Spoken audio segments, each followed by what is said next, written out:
What's going on, my There's Hope family? It's Dallas here. Real quick, I've been just reflecting on the work of Christ and how his work justified us. And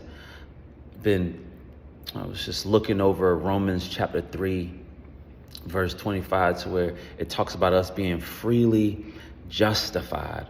At first it says in Romans 3 and 23 that all have sinned and fall short. That's a continuation.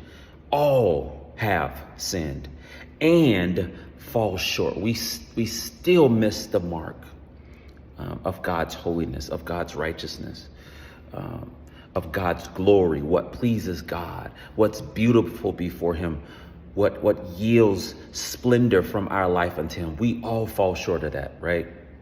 But then in verse 24, it says, but those who have been freely justified. And that word justification means to be acquitted, to be made righteous. And you have to ask the question, made righteous by who and from what? And the Lord saved me in 2009. And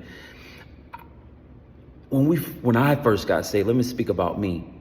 I knew I was a sinner, right? But then I got saved, and I don't think I was able to grasp that I had a sin issue. 2009 is almost, it's been, 16 years, maybe 17 years. And within the past couple years or so, I've began to look at myself in my walk with God in a more humble perspective, realizing that our condition as humans, whether believers or not, is we have a sin issue.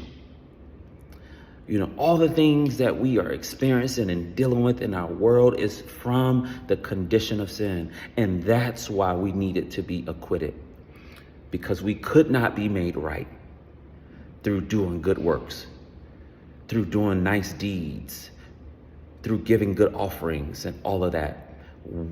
Our sin issue is so deep that God put on flesh himself. He put on humanity. He lived a perfect life.